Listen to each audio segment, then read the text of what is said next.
여러분들은 산업주와 테마주의 차이를 아시나요? 이 차이만 제대로 이해하고 있어도 주식시장을 바라보는 눈과 주식시장에 대한 이해도가 훨씬 높아질 수 있습니다. 안녕하세요. 에이스입니다. 오늘은 산업주와 테마주의 차이에 대해서 이야기를 좀 해볼까 합니다. 주식시장에는 코스피와 코스닥 합쳐서 2,300개가 넘는 종목들이 있어요. 각 증권사의 매매 프로그램에는 친절하게 이 종목들을 산업별로, 다른 말로 하면 업종 섹터별로 분류를 해줍니다. 네이버 증권에만 가도 각 종목들이 업종별로 잘 분류가 되어 있어요. 예를 들어서 반도체 섹터라든지 2차 전지, 게임, 자동차, 철강, 화학, 조선 이런 관련 사업을 하고 있는 회사들을 묶어서 산업, 업종 섹터 그룹으로 보여줍니다. 또 업종과는 별도로 테마주라는 게 있어요. 네이버 증권에도 전통적인 테마주들이 잘 분류가 되어 있습니다. 예를 들어서 무슨 글로벌 제약사 관련주다 하면 관련 테마주로 엮이고요.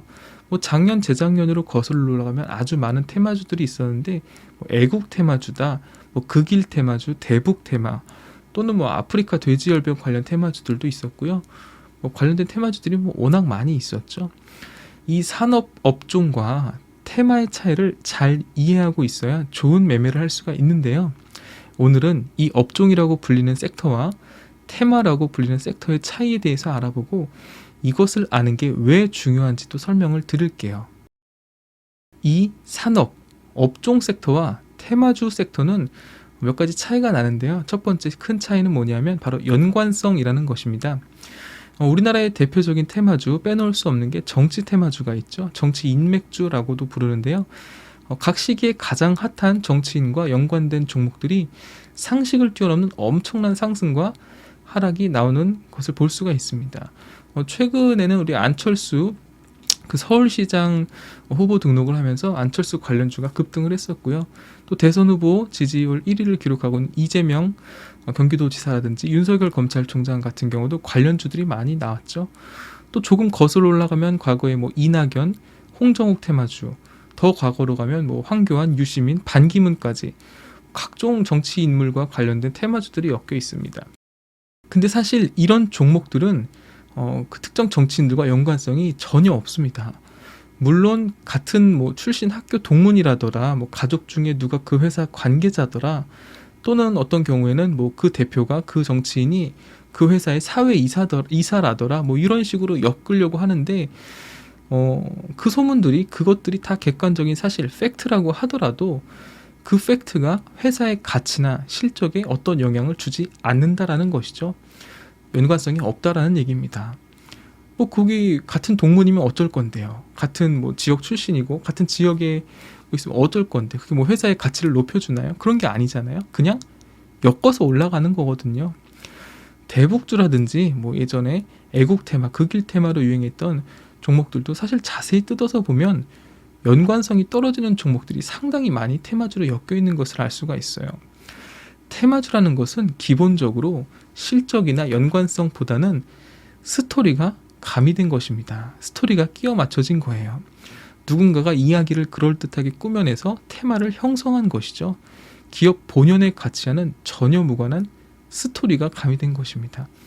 반도체 테마주, 자동차 테마주라고 말하지 않잖아요. 자동차는 그냥 산업이죠. 반도체도 산업이라고 하고, 이 테마는 어떤 인위적인 조작이라는 표현은 좀 그렇고 인위적인 구성에 의해서 엮여서 움직인다는 것을 여러분들이 기억하셔야 됩니다. 두 번째, 산업주와 테마주의 큰 차이는 실적입니다. 모든 종목이, 모든 주식시장에 상장된 종목들이 실적과 주가가 동행하는 것은 분명히 아닙니다. 실적이 좋아도 안 움직이는 종목들이 있어요. 그러나 가장 그래도 믿을 수 있는 근거, 확실한 확인 가능한 지표는 그래도 실적이거든요.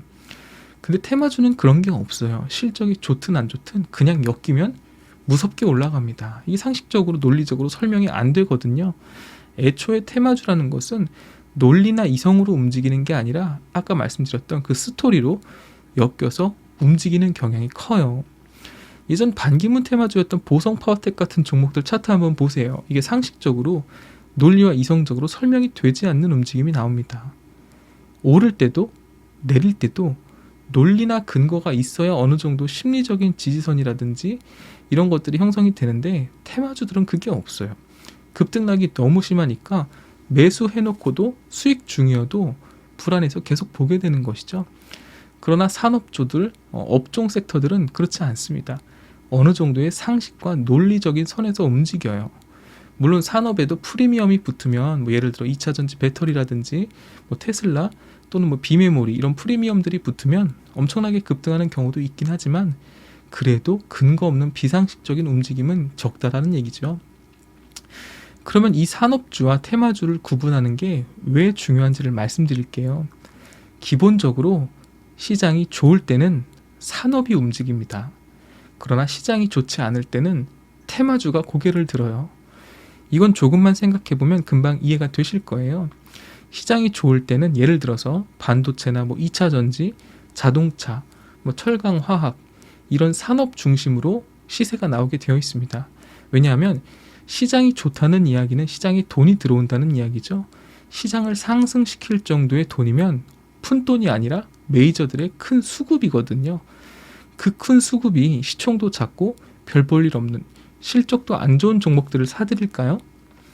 그렇게 할 수가 없어요. 몇백억, 몇천억이나 되는 자금을 그런 회사에 놓지 않습니다. 매수야 어떻게든 하겠지만 수십억, 수백억 되는 돈이 매수로 들어오면 그런 작은 종목들 나중에 매도는 어떻게 할까요? 그렇게 할 수가 없는 거예요.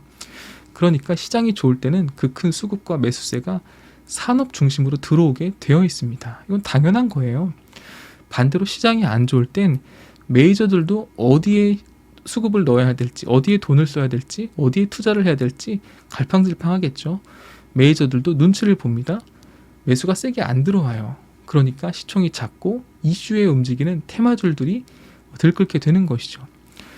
우리나라 시장 대표적으로 하락장이었던 최근에 2018년 하반기부터 미중 무역전쟁 이슈로 2019년까지 증시가 참 안 좋았어요.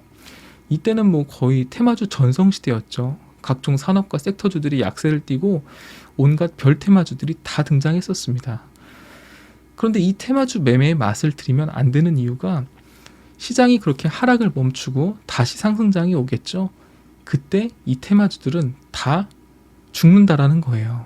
근데 사람들은 그걸 몰라요. 테마주가 계속 시세가 나올 거라고 생각을 합니다. 여러분 주변에 계좌 손실률, 계좌 중에 한두 종목이 손실률이 엄청 큰 종목들 가지고 있는 분들 있죠. 그런 분들 마이너스 40%짜리 종목, 마이너스 50%, 마이너스 80% 종목인 것들 자세히 한번 보세요. 대부분 10중 8구는 테마주입니다.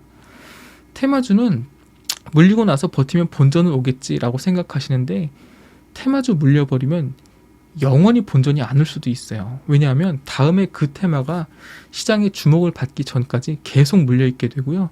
심한 경우는 정말 영원히 본전이 안 올 수도 있습니다. 예를 들어 아프리카 돼지열병 테마주에 고점에 물렸다. 그럼 그거 어떻게 고점 탈출할 거예요? 다시 우리나라에 아프리카 돼지열병이 오거나 다른 전염병이 오기를 기도해야 되는 수밖에 없어요. 왜냐하면 그 종목들은 이미 시세와 또는 실적과 무관하게 급등했기 때문에 다시는 그 가격이 안 올 수도 있다라는 거예요.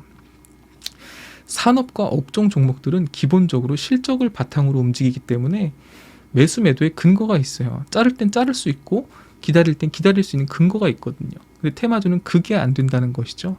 마냥 기다리면서 기회비용 날리고 계좌는 마이너스 70, 80 이렇게 찍히게 돼요.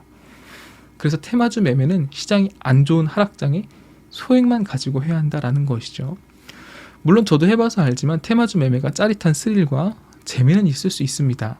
그런데 그렇게 주식을 하면 도박과 다른 게 뭐죠? 그렇게 하다 보면 결국 계좌는 점점 파랗게 물들어가고 그런 매매를 하는 사람들이 몇 년 후 목표는 고작 원금만 회복하자 정도가 될 거예요. 그렇게 매매를 하는 순간 여러분들이 하는 HTS나 MTS는 그냥 카지노 머신과 다를 게 없다는 것을 기억하시기 바랍니다. 저 에이스는 그런 매매법을 절대 추천하지를 않아요. 지금 같은 대세 상승장에선 더더욱 굳이 테마주 매매 안 해도 얼마든지 수익 낼 수 있는 종목들이 많이 있거든요. 테마주로 몇백 % 먹었다더라 하는 사람들의 이야기는 그냥 한 귀로 듣고 흘려버리시기 바랍니다. 그런 거 노리다가 계좌 망가지는 사람들 저는 너무나 많이 봤습니다. 산업, 업종 주도주와 테마주에 대한 이야기를 간략하게 좀 했었는데요. 테마주 매매를 굳이 하시겠다면 저는 뭐 말리지는 않습니다. 경험해보는 거 좋죠. 그러나 테마주 매매하실 때 세 가지 원칙 정도는 좀 지켜주셨으면 좋겠어요. 첫 번째는 뭐냐면 초단타 스캘퍼가 아니라면 올라갈 때 장대 양봉 때는 사지 말라는 것이에요. 이 테마주는 기본적으로 장대 양봉과 장대 음봉이 수시로 나오거든요. 잘못 고점에서 물리면 여러분들 얼마 전 플레이 위드였나요? 고점과 저점 대비 막 40%의 변동폭이 나왔는데 그렇게 물려버리면 정말 멘탈이 나갑니다. 그러니까 초단타가 아니면 장대 양봉 나오는 급등할 때 올라타지 마시고요. 두 번째는 소액만 하라는 것.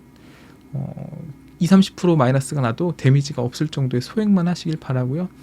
세 번째는 테마주는 욕심 부리지 말고 어느 정도 수익 나오면 5%에서 10%면 감사한 거죠. 어느 정도 수익 내면 미련 없이 나오고 다시 쳐다보지 말라는 것. 요 세 가지 지키면서 여러분들 계좌의 수익률을 관리하시면서 매매하시기 바랍니다. 주식을 시작하신 지 얼마 안 되신 분들은 2,300개가 넘는 이 종목들에 대해서 막막한 생각이 드실 수 있어요. 종목 공부를 하고 종목 발굴을 하라는데 뭐 어디서부터 어떻게 해야 될지 모르겠다는 분들 많이 봤습니다. 그러나 첫 번째 산업주와 테마주를 좀 구분하셔서 먼저 산업주 위주로 공부하시고 실적 튼튼한 종목 위주로 선정해서 매수하신 다음에 남는 소액으로만 경험 삼아 테마주 매매하시기를 권해드려요.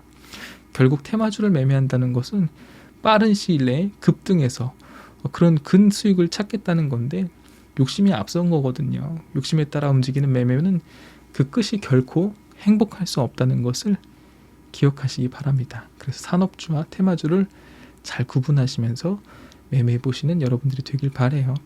긴 영상 시청해 주셔서 감사합니다.